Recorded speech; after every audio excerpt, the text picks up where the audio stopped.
So Ed received his PhD in neuroscience from Stanford University in 2005, and he joined MIT in 2006. He is now the Fantasy Career Development Professor and Associate Professor in Biomedical Engineering and Brain and Cognitive Sciences at the MIT Media Lab and the MIT Macdonald Institute. He's best known for his work on the development of optogenetic tools for activating and silencing neurons by light. So these tools are now being used by hundreds of groups around the world.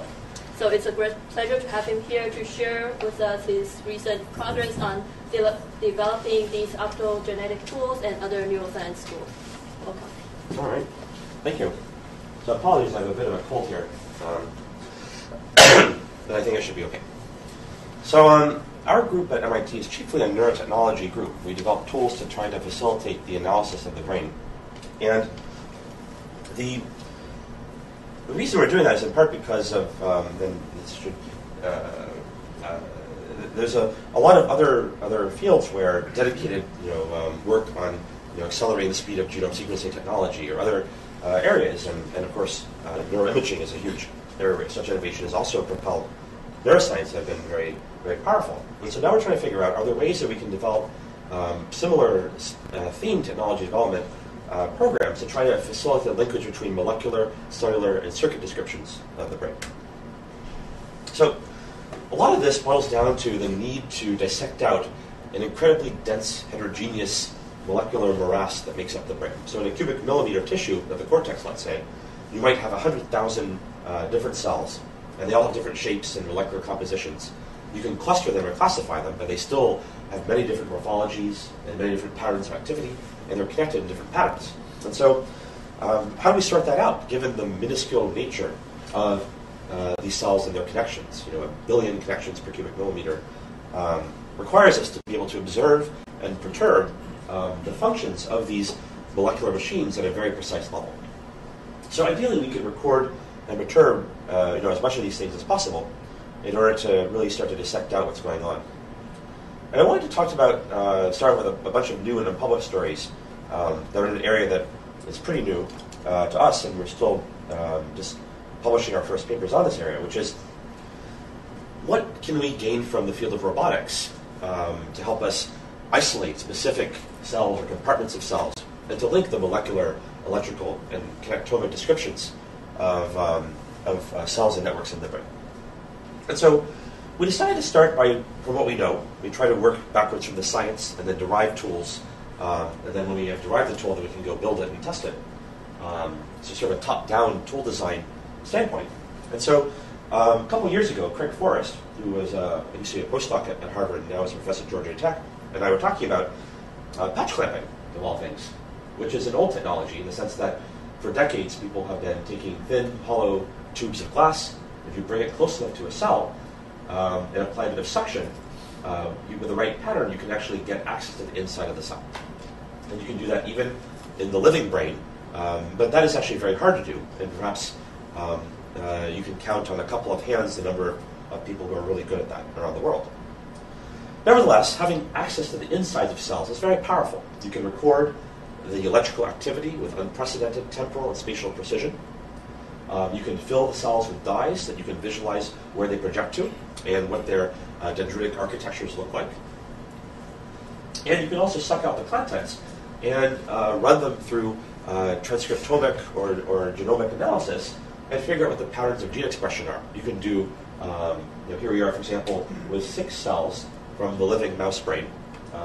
And we've lowered this glass pipette into it and broken into it, and we can then apply suction, harvest the contents, and then do RNA analysis, in this case using quantitative PCR, to show what genes are highly expressed in each cell and which ones are low. And here's the control sample just showing that we are getting good yield from these single cells deep in the brain.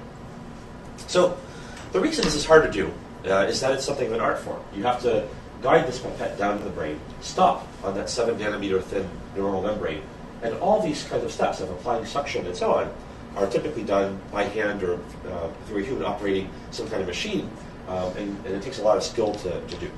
And so we decided Patch clamping has been around for over 30 years. What are the roadblocks in automating it? So we built a very simple robot, which is shown here. In fact, it's a pretty trivial robot. It's just a motor, a cheap motor on a regular electrophysiology setup. And here's the place where the glass pipette is installed. Here we can place a mouse to do recordings. And then there's some cables to go to a computer. And then the suction that allows us to apply the force to get that cell in there and to get intracellular access is mediated by a couple of valves. And so the actual hardware needed to build this is fairly inexpensive if you have an existing electrophysiology rig. That turns out to be the easy part. Now we have to figure out how to actually recapitulate what the human does, this complex series of manual tasks. And to our surprise, there actually turned out to be a fairly straightforward algorithm for doing it. This art form can actually be codified in a fairly simple set of rules. And you can see it here. This is the electrical resistance of that pipette, basically the degree of electrical connectivity between the inside of that pipette and the external world. And it acts like a good measure of how much stuff is near the tip of the pipette. Now, this resistance or impedance measure has been used for many years in patching. What we did here was to show that by analyzing the temporal sequence of those resistance changes over time, we can actually detect signatures that indicate when a neuron is about to be hit. And these signatures can be very subtle. You can see here we're applying a voltage wave to this pipette, and what you're recording here is the current. And of course, you take the ratio of this and the applied voltage. You could then calculate the resistance of the pipette. And this very small but very consistent decline in the current that is seen here is actually what is indicative of a neuron being present. If you were doing this by eye, you probably would have missed this. Certainly I did in the beginning of this project. And so that turns out to be one of the key magic tricks. You can actually stop your pipette or your glass tube on your cell 93% of the time by using that concrete time series analysis, which is pretty good. We can then apply suction, and this is pretty easy. We're just copying the human here, and you can then get intracellular access with between 40 and 60% yield. And the whole time that it takes to get a cell is just a couple minutes each. We've now gotten even better than this just by making the surgeries really good. And we can actually get nearly 70% yield with 2 minutes to get a cell, just by monitoring this time series of pipette resistance changes and stopping very, very precisely on a neuron. So what you see here on the x-axis is time. We're advancing that pipette into the brain, and we're measuring the pipette resistance over time. Each dot here is we're taking a 2-micron step further into the brain. And so we can see here this upswing. And so we can stop with about 2-micron error of when there's a cell there. And so this is pretty useful. We can record cortical neurons and see subthreshold changes and up and down states and fluctuations of the cortex. This is all anesthetized but live mouse. We derived the algorithm for cortical neurons, but it works great in the hippocampus as well. So here you can see the characteristic IH currents of CA1 pyramidal cells of the hippocampus. And in these traces, you can see that the up and down states that you see in the cortex are less apparent in the hippocampus, which has been known for a while, but it's comforting to see it here. Now, the quality of the robot performance is pretty good. So on the y-axis, this is kind of a messy slide, but the y-axis are different measures of quality, and on the x-axis is depth in the brain of the cell we're recording from. And basically, you can see that no matter how deep we're going in the brain, up to a couple millimeters, the recordings are of good quality. And if you look at the numbers for axis resistance, the current, the resting potential, and the amount of time we can hold the cells, these are comparable to what very skilled humans can achieve. So to summarize this first part, we're able to automate intracellular electrophysiological recording in living mouse brain, which allows us to do extremely high signal noise and high temporal resolution measurements on cells in a way that, actually over here, sorry, I'm a bit of a cold here, so came with my 17th century style therapeutics. Excuse me. Now, where are we going with this? Well, one direction, of course, is to scale it up. Can we sort of do what you might regard as patch clamp imaging of the brain? Make arrays of dozens and dozens of these microfabricated devices and record many, many cells at once. So here you can see These aren't photographs. These are just very realistic CAD renderings. But we can design cheap motors, and then we can use flexible pieces of glass that will convey force down these flexible pieces of glass until they all converge into a small box here, where in that box are different patch pipettes. And then we can record, dozens or even more cells at once in a connected circuit, potentially, and to do these sort of vertically integrated experiments where we acquire the morphology, the electrical properties, and the gene expression profiles of cells in ideally a very high throughput fashion. But so the hope is that we can take what has been something of an art form, but nevertheless very powerful at reporting integrative properties of cells, from gene expression patterns to morphology to connectivity to electrical patterns of activity, and to do these simultaneous measurements on a very large set of cells. Question? Yes? What's known about the effect of anesthesia to use on these potentials? Yeah, so there's quite a bit, and one of our goals is to move this into an awake state at some point. For example, these up and down states that we observe in the cortex are much more prominent with anesthesia, or during certain sleep states as well. And so the way that the field of in vivo patching occurs is that a lot of people do anesthetize, but over the last couple of years, people have found that the awake procedures are not so different. So our hope is that we can start those experiments and do such measurements. Nevertheless, even if it does turn out to be hard, and I like to underpromise and overdeliver, it's still possible that linking morphology and gene expression patterns could still be very powerful in yielding sort of a list of cell types or states of the brain. So I just made this sort of cartoon diagram here to try to explain kind of the vision of where this might go. Imagine that we're in a high-dimensional space, and each of the axes of this space is a different gene, the magnitude of the expression of a given gene, or a particular neural morphology characteristic, or, depending upon the state of the brain, the electrophysiological properties of that cell. And maybe we'll find cell types, that is, clusters in this space, which will allow us to make a list of the cell types of the brain. Maybe some cell types are well-defined, maybe some are more nebulous. But it's also possible, people have not acquired very, very, very large data sets that integrate all three of these kinds of properties, from gene expression to morphology to electrophysiology. Then if we get very large data sets, we might notice that types are not necessarily little round clusters, but maybe there are trajectories in cell type space, where a cell drifts along some continuum, and maybe this state it could be modulated over time, or here's another where you have two clusters and they're connected by a thin tendril, and maybe the cells can change state, with circadian rhythm. Or maybe this is normal brain and that's Parkinson's disease or something. And so we're actually starting a company now to manufacture these robots, because a lot of people were interested in them. So called Neuromatic Devices, which should be launched pretty soon. And the hope is that we can build a portal where people can upload cell types, and maybe we can, as a community, try to figure out what these kinds of data sets look like. And we're looking to explore partnerships with groups like the Allen Institute for Brain Science, where they do warehousing of vast cellular level data sets with image data as well as other data, in order to try to make this an open repository that goes beyond what a single academic group can really do. So that was the first part of the talk, which is how we're trying to sort of build massively parallel cell type classifiers. And of course, with these pipettes, you can stimulate cells and inhibit them. You can clamp the cells at different potentials and isolate different septic conductors, for example. But ideally, we'd be able to record and control cells in a variety of contexts. Maybe we can turn off to offer on all the cells of a given class. Or maybe we could record and perturb cells in a three-dimensional pattern. And so for that, I'll tell you about a bunch of new tools we're developing for sort of the three-dimensional multicolor optical control and extracellular electrical readout of neuroactivity in the brain. So over the last, I guess almost 8 years now, maybe we should move on to something new. But over the last 8 years, we and our collaborators have been working on a large variety of molecules that have come to be known as optogenetic, in the sense that they're genetically encoded and they respond to light.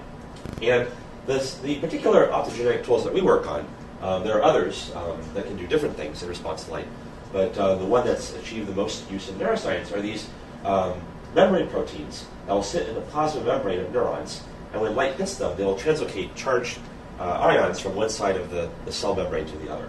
And so there are three classes of such molecules that are in widespread use in neuroscience. They are the Halodoxins, which are light-driven inward cation channels. They mostly are permeable to protons, but also sodium, and to a lesser extent to calcium and potassium. And when you shine light on these things, they will open a channel and let these positively charged ions into the cell. They're inward rectifying. They're also light-directed inward chloride pumps. When you hit these with light, they will actively pump chloride into the cell. And light-driven outward proton pumps, so when you hit them with light, will pump a proton out of the cell. And all three of these are in use in neurons. Halodoxins, for example, if you express in neurons, and then you hit them with light, will fire action potentials when they are illuminated. Halodoxins and archaeodoxins, which are the chloride pumps and proton pumps, when you put them into neurons, will shut down neural activity when you expose them to light. So I'll talk about the general properties of these molecules and then a bunch of the new ones that have new capabilities.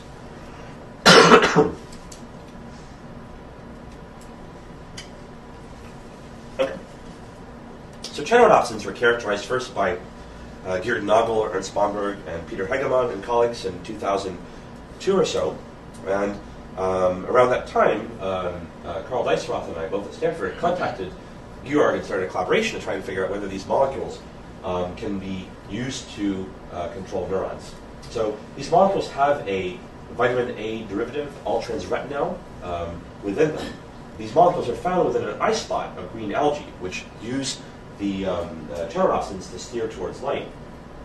And because the light-absorbing part, the all-trans-retinal, is a vitamin A derivative in mammals, it actually exists at high enough levels that you don't need to add any chemicals to make this light-activated protein work in the mammalian nervous system. In other species, such as C. elegans and Drosophila, you might have to feed them all-trans-retinal in their food or otherwise get it into the body, but that doesn't seem to be a limit on their utility. We already talked about this. When you shine light, you will open up a channel, so a single photon can lead to many positively charged ions entering the cell. But luckily, the rest of the protein, the part that's not specified by the light-absorbing part, is very small. It's only a couple hundred amino acids long, and so you can take the gene for this, put it into a virus, for example, and get it into neurons, and the neurons will then manufacture this protein. And then some luck hit. These neurons are able to install the protein on the membrane of the cell, and also these neurons are able to make use of these light-activated proteins. In other words, the speed and the amplitude of these light-activated proteins was coincidentally just right, so that when you illuminated a neuron expressing them, you got action potentials. So some serendipity was involved. In addition to the ability to use the technologies from transgenic animals and viruses and all the tools of modern molecular biology to get the gene into the cells, you have to get light into the brain as well. And the brain, of course, does not have pain neurons in it, so you can put an optical fiber into a cannula into the brain. Or many people now prefer to chronically implant an optical fiber into the brain with a little connector on it. Imagine the skull right here, so the connector sticks out. This part is the business end that delivers light to the brain. This part sticks out, so you can dock a connector to it. And then a laser with an optical fiber attached to it, who has an end that's compatible with this one, can be used to plug in, and now you can turn parts of the brain on or off if that virus has sensitized these neurons to light by delivering the gene that encodes for the Halodoxin. And these are all now pretty easy to make, or you can buy them off the shelf. Our lab webpage, syntheticneurobiology.org, has recipes on where to buy these and how to find optimal ones and how to get cheap ones and how to manufacture these if you want to, which you can do, and it'll save you 98% off the list price if you buy them. If you buy them. I mentioned transgenic technologies and viruses, and this slide just summarizes work by hundreds and hundreds of groups over the years where a lot of people, driven by the desire to do gene therapy as well as the desire to study genes scientifically, have used viruses that either bind to certain kinds of neuron and deliver their payload just to some neurons but not others, or that have genetic regulatory elements or promoters that are specific for certain cell types. And between the tropism of the virus, the code proteins being manipulated to target certain cell types, and the promoters being edited to target certain cell types, there's a lot of work that's gone into this, and now many cell types can be targeted by using such viruses, including dopamine neurons, norepinephrine generating neurons, GABAergic interneurons, pyramidal cells, and so on and so forth. There are also a lot of other techniques in molecular biology and in the generation of transgenics that are in use as well. So one example is the use of driver lines and reporter lines. And then when you cross the two together, or you breed the two together, the offspring will have cell type specific targeting. And I'll give you one example, but there are many analogs in other species as well. So many mice, perhaps over 100 different transgenic lines of mice, have been made that express the molecule creeddriver in a certain cell type, just the dopamine neurons or just the serotonin neurons, for example. Then you can take a virus, for example, that contains the Halodoxin gene, but only in a Cree-dependent fashion will it express. So in this case, the Halodoxin is reversed, and these triangles represent the binding sites in this gene where the Cree recombinase will bind, and in this case, flip the gene around. So only in the cells that have Cree recombinase will this genetic payload be flipped around to enable the opsin to be manufactured. And so a virus might infect many cells in the brain of a mouse, but only in the specific neurons that express Cree recombinase will this opsin payload be enabled to express. And there are many other analogous strategies. So here's an example. You can take a mouse that expresses Cree recombinase in dopamine neurons, inject a virus that has that reversed Halodoxin in it, and only in the dopamine neurons will you see expression of the Halodoxin. This is work from Chris Fiorillo at KAIST. So yeah, I can do things like ask how brief an activation of dopamine neurons do you need in order to get a rewarding experience to be driven. And so dopamine neurons, of course, are implicated in many aspects of reward, addiction, as well as many other emotion, cognitive, neurological, and psychiatric functions and abnormalities. So you can do an experiment like this, where wherever the mouse goes here, it gets a pulse of light, and where the mouse goes here, the animal doesn't. And this might be, let's say, a box. And this mouse has had its dopamine neurons made light sensitive, like on the previous slide. So if the animal goes here, it gets a pulse of light, and that is able to reinforce the reward. Maybe we expect the mouse to come back. If the mouse goes here and gets nothing, maybe the mouse doesn't come back, would be one hypothesis. And so you can deliver different duration light pulses, for example. Here we have a 200 millisecond pulse of light, and you can see that the mouse is getting a blue pulse of light every time it pokes its nose into this little sensor. And so the mouse will come here over and over and over again, and the mouse will not go to this portal as much. This is from a paper in the press. You can also develop arrays of optical fibers because, of course, many parts of the brain are not single monolithic blobs, but have more complex shapes. And so this is an array of optical fibers that, in this case, you can kind of guess from the shape, would tile the hippocampus of the mouse bilaterally, so we can perturb memory circuits. And in this case, all the fibers get bundled together and go to this little connector that can be plugged into a laser. So this can be good for turning off, for example, an entire region. But something we've been working on a lot nowadays is how we can turn off parts of a region, or to do iterative screening for a region. So imagine that array of optical fibers, just like we talked about on the previous slide, but now every fiber is docked to its own independently controllable light source. So in this case, we're using raw chip LEDs, raw fragments of the gallium nitride wafer. And then we can dock the optical fibers to them. And then every one of these LEDs is connected to its own electrical circuit to be able to be controlled. So we can do things like turn off all the parts of the circuit, and then if we see an effect, we can then turn off half of that, half of the fibers, and then a quarter and so on, honing in on, for example, exactly the sub-circuit that participates for a given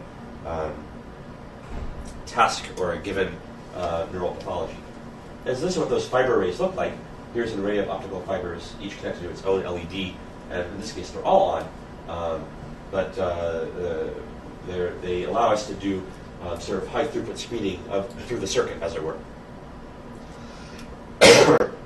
We also last year had a brief paper on doing this all wirelessly. So imagine the LEDs are on the bottom of the screen circuit board, and the fiber might stick down below. But we want to control a circuit for a very long duration of time. Maybe we want to study epilepsy and turn off the brain circuits every day for months or years even.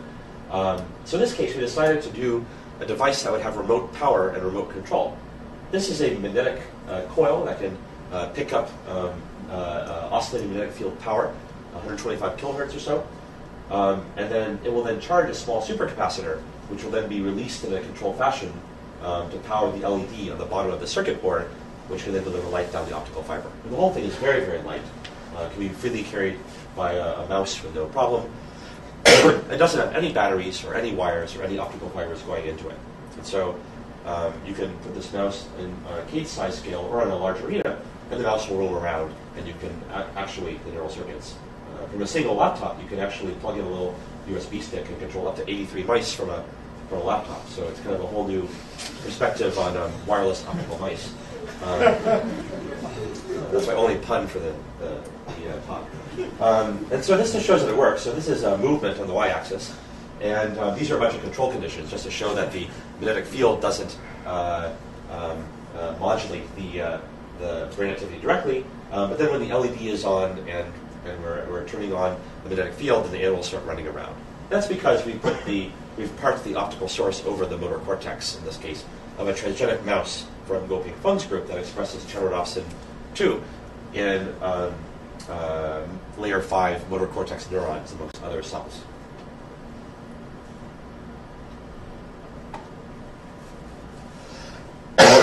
Okay. So the grad student, Christian Lenz, who did this, has started a small company, Kendall Research Systems, who is manufacturing these things for the public at large. So I have no affiliation with the company as my anti-disclaimer.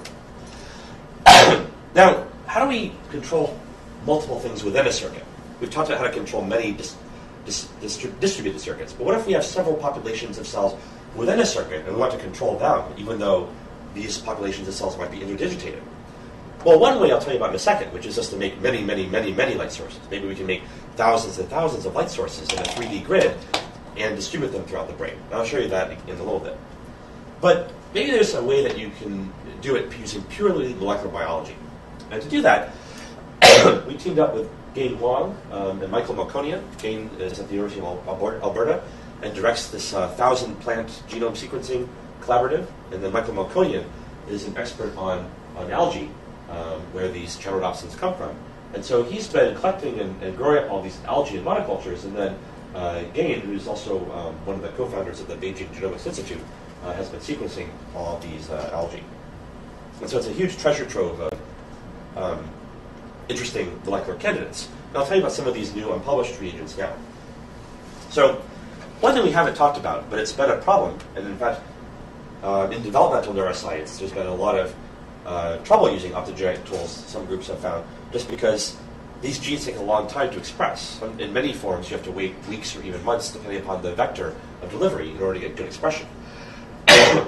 So, for example, if you were to electroporate the gene into the visual cortex of an embryonic pup, many labs are waiting until 20 to 30 days after birth to do the experiment. So that's, a month or more after the gene delivery to do an experiment.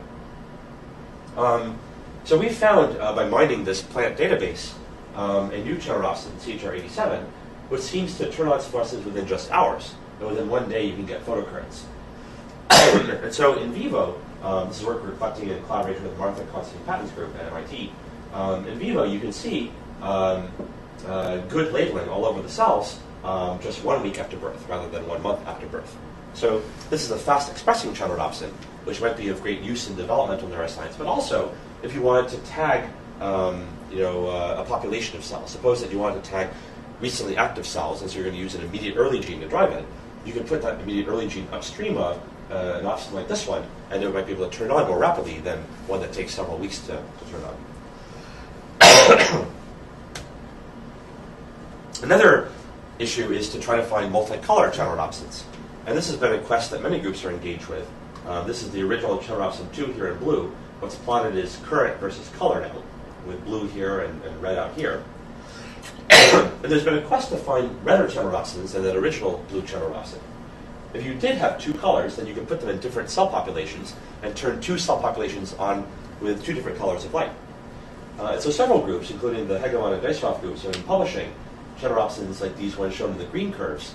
And while they have some color shift, you still need to drive them with green or yellow light. You can't drive them with red light out here. And so in this genomic mining, we've been looking for channelopsins with better shifted spectra. And so we found one that we named Crimson. And as you can see, it has a peak now that's in the orange-red. And if we had like a 633 nanometer laser pointer, you would see you could actually drive this with 80 or so % efficiency with fully red light. We screened a whole bunch of these channelopsins and found many, many interesting ones. Crimson is the only one we found that is what you might call a red channelopsin. This is current, and now we have different channelopsins here. Here's the original CHR2. Here are some of the ones that didn't work. But Crimson was nice because it was red drivable. Its currents were pretty good, maybe ever so slightly lower than channelopsin 2, but still quite appreciable. And then we found some other ones like Chronos, which had very high currents, and we're still exploring its very interesting properties. Somebody have a question? Yeah. Are you guys usually interested in the penetrating power of these different wavelengths, or is that not just Excuse me.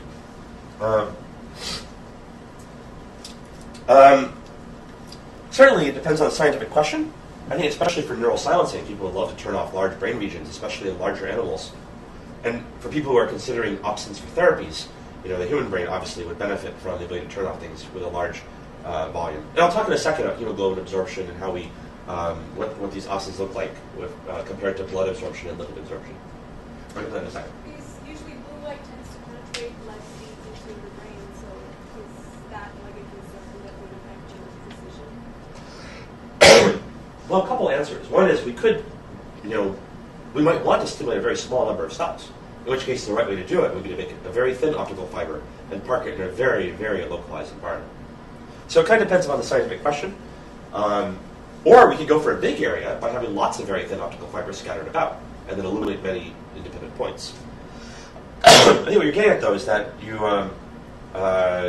plot like absorption of hemoglobin, for example, versus color, yellow, green, and blue are all going to be very, very absorbed by hemoglobin, for example. Whereas if we did have something around 630 to 700, it's going to be absorbed by hemoglobin about 100 times less. And similar trends hold for lipid and other biomolecules in the body. Generally, all of them are less absorbed by red light than by blue or green or yellow. So if that's the goal, to illuminate very broad regions, then you can do it. I mean, we've actually designed some illuminators where we can get half the red light down half a centimeter. Let's see if there's a laser pointer. I can do a live demo. Okay. So this laser pointer is what I would call a broad illuminator. If you have a very thin illuminator, then most of the fall off of light power is just the 1 over r squared, the surface area of a sphere, right? But this illuminator is several millimeters wide, and so it can go all the way through my finger, right? And so that's enough light power that we would probably get some kind of activation of something several millimeters into my finger. Yeah. Did that answer your question? Okay. Yeah. But for many questions, you actually want focus, not diffuse illumination, especially if you want to drive many local pathways that are all interdigitated in a small environment. And so that's what we're trying to do here. Here we're taking crimson and putting it again into the cortex. As you can see, it doesn't quite express as well as CHR87. You don't see that beautiful expression all over the axons and dendrites. So this is more like a conventional channelopsin that expresses slowly. But now we can take modest red light, a milliwatt per milliliter squared, which is maybe something slightly brighter than this laser pointer, and we can get action potentials with these brief 5 millisecond pulses of red light in visual cortical neurons of mouse brain slices. Blue light, on the other hand, which would perfectly well drive one of those blue channelopsins, causes no spiking at all. So we could now drive 2 pathways, one with blue and one with red, if one pathway expresses crimson and one expresses a blue channelopsin. And we have found bluer channelopsins than channelopsin 2. So here's CHR2, the original one again.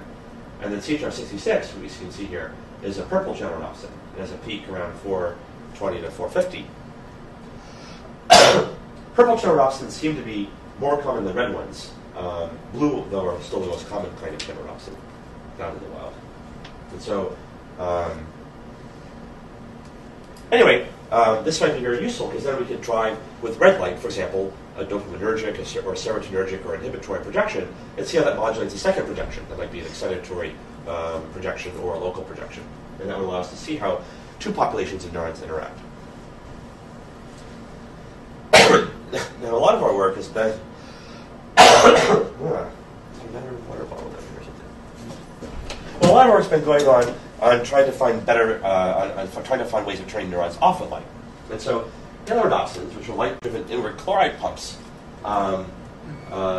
could do that. They would hyperpolarize the cell by putting negatively charged ions into the cell. So this paper that came out about 13 years ago was really what kicked off the search for these Halodoxins that would work in neurons. Because what this group, Okuno et al., found was that some Halodoxins existed that might work well in mammalian neurons. So what is plotted here is photocurrent versus chloride concentration. And the reason that this peak here is around 5 molar chloride is because Halodoxins come from organisms that live in very high salt concentration environments, like the Great Salt Lake or the Dead Sea or something like that.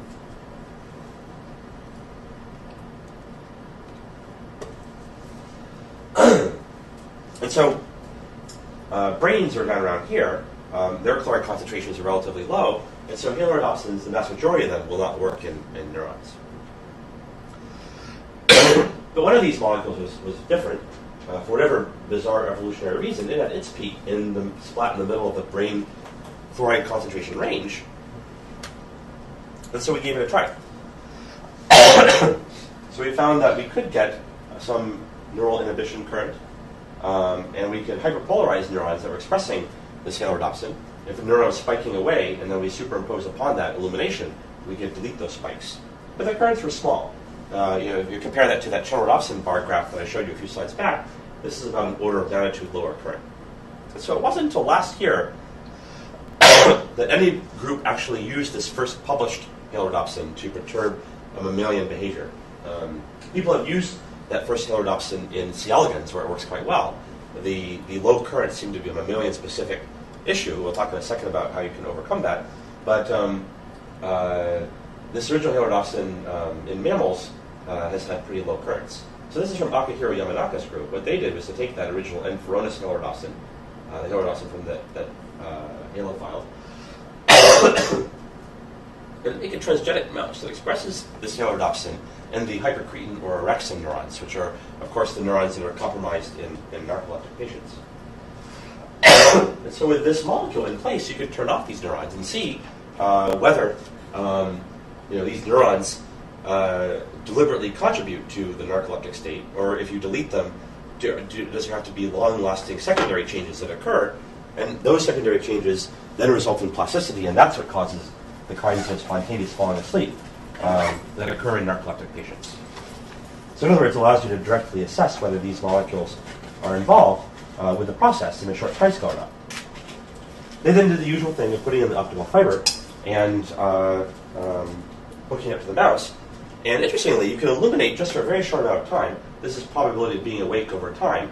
And here you can see mice are generally awake. And they turn the light on, and within 20 or 30 seconds, they all fall asleep. And they stay out. And then you turn the light off, and they wake back up. They don't wake completely back up, as you can see, though. They become kind of groggy, and they kind of go back to sleep again.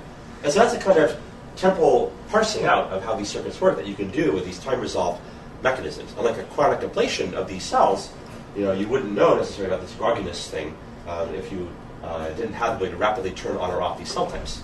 It's starting to suggest that indeed there are immediate effects, but there are also long-lasting effects that might outlast the brief inhibition that is occurring here. Also, it was slow-wave sleep. These animals had about 100% probability of ending up in slow-wave sleep, not rapid eye movement sleep. And so that allows you to pinpoint some of the parameters of how these neurons specifically contribute to the sleeping or waking states. As I said, though, this is pretty much the only paper I can think of where somebody has perturbed a behaviorally relevant brain state of a mouse.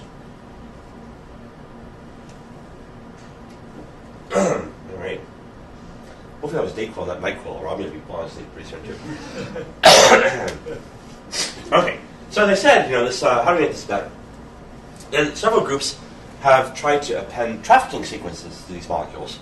Both Goping Feng's group I mentioned earlier and Carl Weisroth's group I mentioned earlier have appended trafficking sequences to Halodoxins to try to boost their expression. As I'll show you in a minute, though, that doesn't necessarily solve everything. And so what we did in a paper that we published a couple years ago was to launch a genomic screen of silencers. And so we screened a lot of Halodoxins.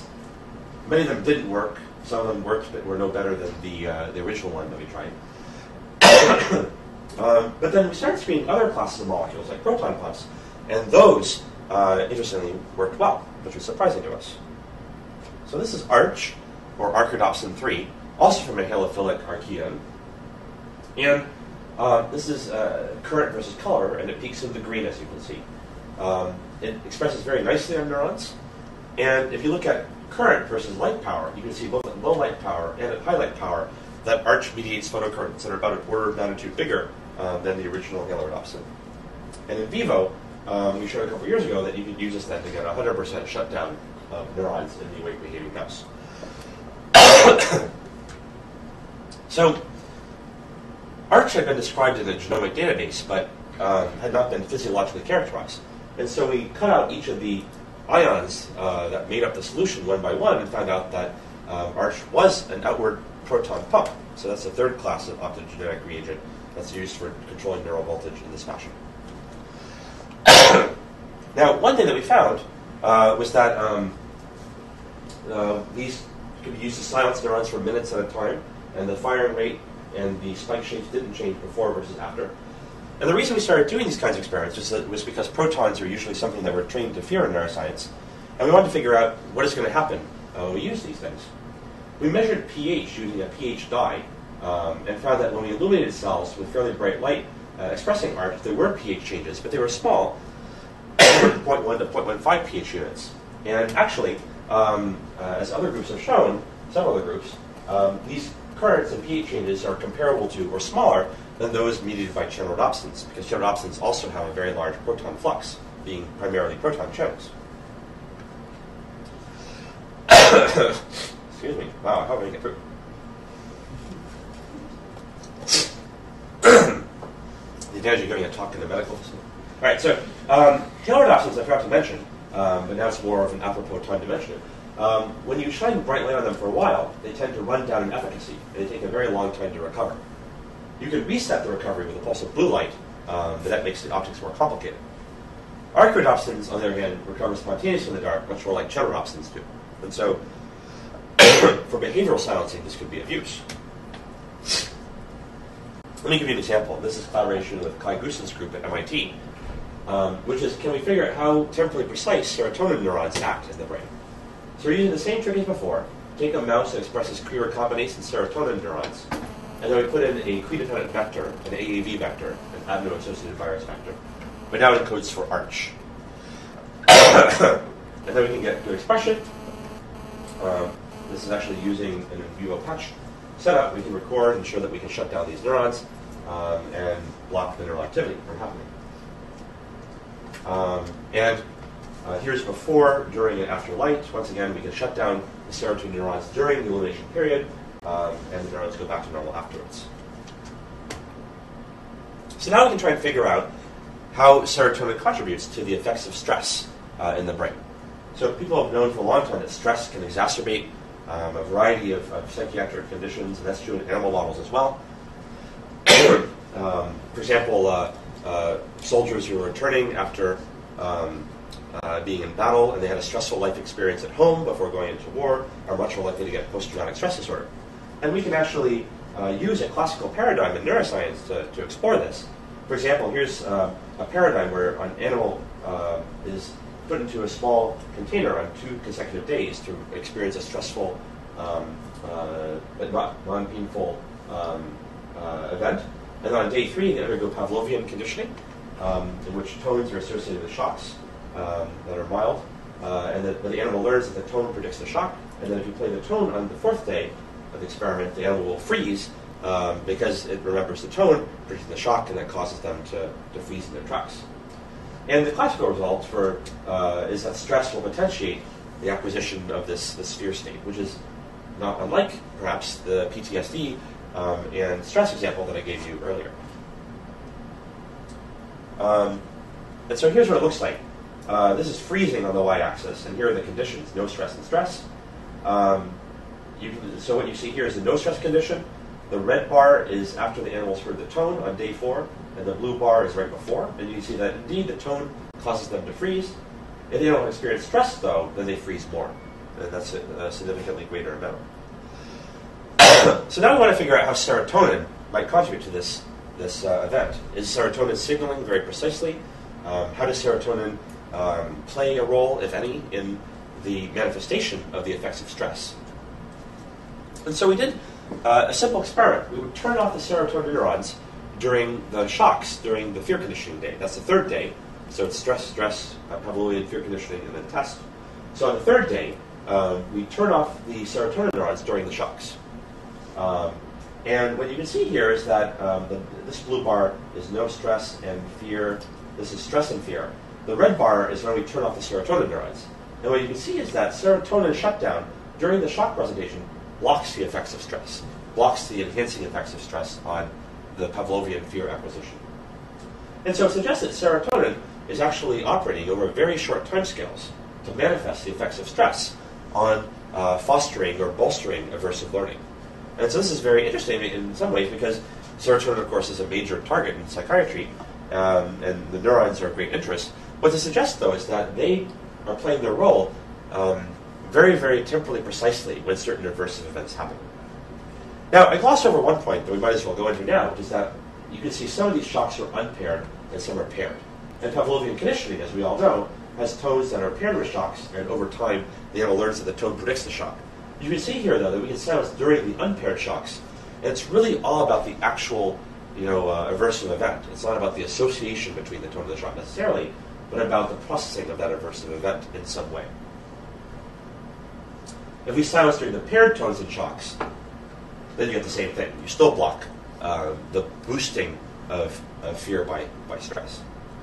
And if you do a control experiment and silence during the non-aversive part, the tone, nothing happens. The stress still has its full effect. So it suggests indeed that serotonin is playing a role during these very brief presentations of aversive events. And this might have both basic science as well as consequences for the understanding of psychiatric illness. So far I've told you about these Cree-dependent viruses, but there are also Cree-dependent mice that you can get off of the Jackson Lab website that are made by Hong Kui Zheng, and who kindly shared this data.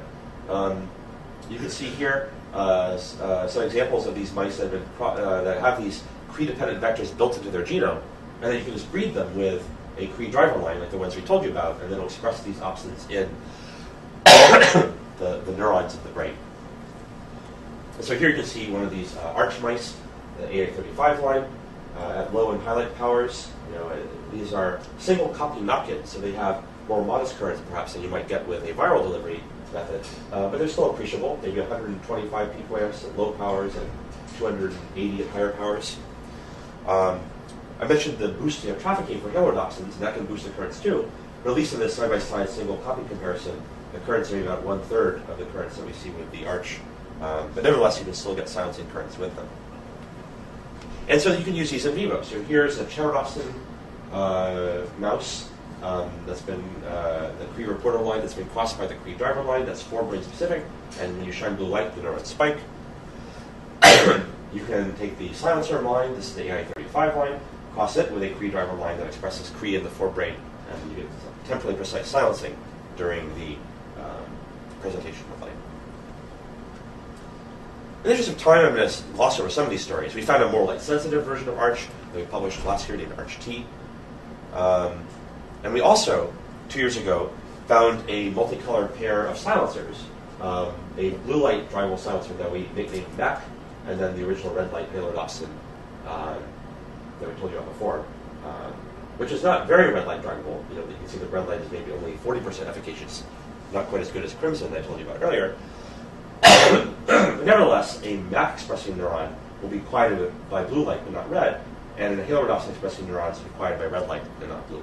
So it's a proof of concept that we could do temporally precise silencing. Now I showed you this slide already. For silencing especially, you might want to turn off a fairly large region of the brain, and so the redder the better in some ways here. And so we've been working on getting color-shifted Halodoxins as well. So this is current versus color. The blue curve is the original Amphirotus Halodoxin, and the red curve is this new one that we named Halo 57, which might not look that redshifted. But if you're out here in the red part of the curve, where the slope is steep, even a small shift of the peak can be a large enhancement of current. And these halodoxins also expressed nicely in mammals, which was a problem with the original one. And so with red light, we're getting currents that are several-fold higher than with other red light competitors, which are all the halodoxin family. The arch and MAC that I told you about are more blue shifted.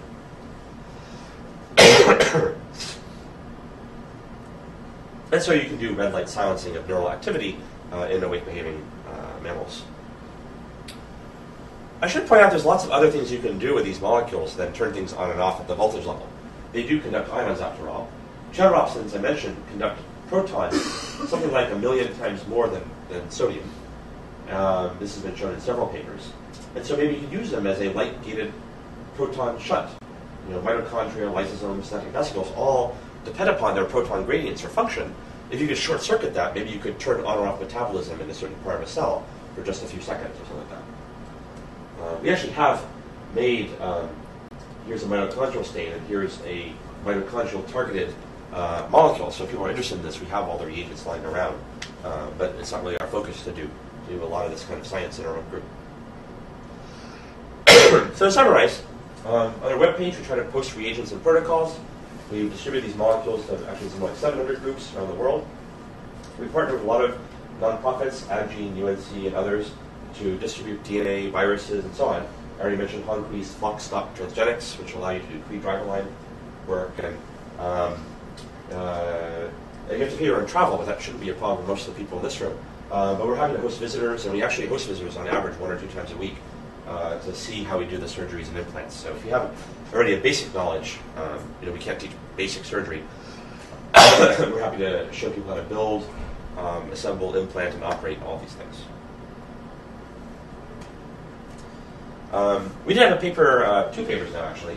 There were a collaboration across many groups, Chris Moore, Ann Graybill, Randy Butner, and Nancy Capel, to do these in the MRI scanner. So we can put an optical fiber in. We built a MRI-compatible optics and ethologically appropriate mouse device that would hold it in the awake state. And then we can have a mouse doing a task even, and shine light down that fiber and do optical perturbations of the brain while we do fMRI. That's where we get images. This is the median across 5 mice, so it's a little bit messier than a single mouse. But we can illuminate in the somatosensory cortex, for example, and we see other cortical nearby regions light up. These are regions of interest that we pulled out from each of the 5 mice, now represented by a different shape.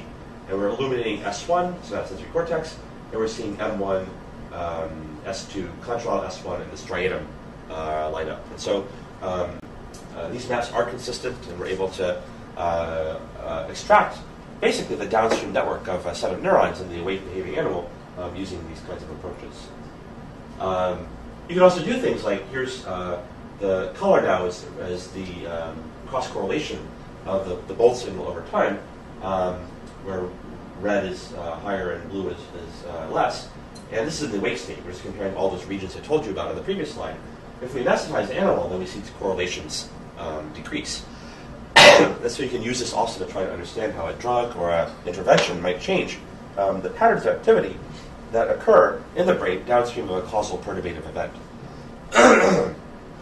And so this opto-fMRI protocol, we hope, might be a way to link causal animal experiments with human behavioral and disease experiments. It's important, I think, and to connect the kinds of things that we can do in animals to the human condition and vice versa. And this might be one of the bridges that allows those links to be built. So in the last couple of minutes, I wanted to talk about one last project. I had a bunch of topics on translational stuff and so on, but we probably don't have time to do that. But I'll tell you just one last short story. If I can find the slides, which are weirdly not here. Okay, there we go. So we would like to be able to illuminate and record from as much of the brain as possible. And so optical fibers, of course, will emit light out the end. We all know that. But wouldn't it be nice if we could build a probe that would emit light in all directions at all points? So this is a probe that's an attempt to start walking down that path. This is a linear probe, and then what we have going down the probe are waveguides. That is, things like optical fibers. Except when we get to the point in the brain where we want to emit the light, we make the light go through a 90-degree turn. If you zoom in, you actually see we're putting little mirrors right down there on this probe. And these waveguides, or optical fiber-like paths, can be made very, very thin. They can be 5 microns wide. And so a single probe can have dozens and dozens of independently controllable portals of light. In cross-section, it looks like this. This is the waveguide, which looks just like an optical fiber, 2 different refractive index materials, except that in order to make the mirror, we have a metal mirror down here. And this is what it looks like in cross-section in electron microscope. And so the probe works. So this is a linear probe. It emits light out its side.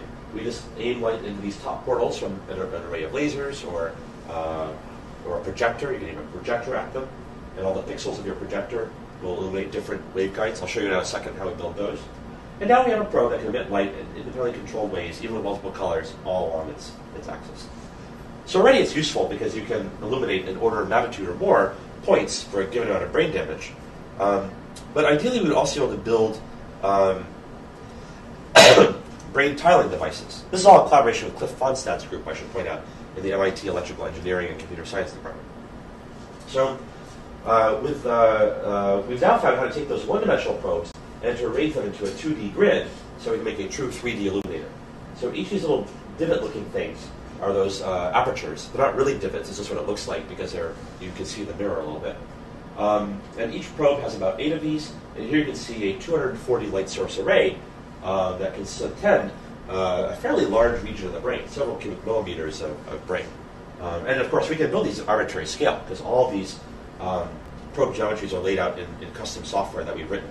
So we can lay out, 788,000 vertices that you need to make this entire optical setup, and with only 200 numbers that a human has to type in. And so this is what it looks like. We take basically the mirror array that makes up, the business end of a high-performance projector, and you can think of that as an 800,000 mirror array, 1024 by 768. We bounce a laser off of it, and when the mirror is aimed in one direction, the light gets dumped into an absorber.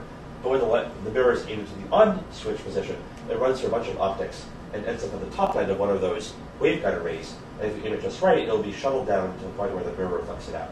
And so we can turn on, for example, the 111 coordinate there in the brain. And here we can turn on different ones. So here's that 111, here's the 513 coordinate.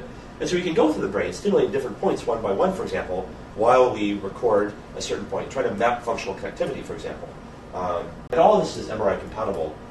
So we'd love to be able to do things like go through the brain and actuate different parts using one of those transgenic mice and map the downstream circuits. Can we make sort of a functional map and see how brain-wide connectivity assessed at a causal level changes as a function of disease pathology or learning memory or developmental time point or aging or you name it. We've also started making recording electrodes on these as well.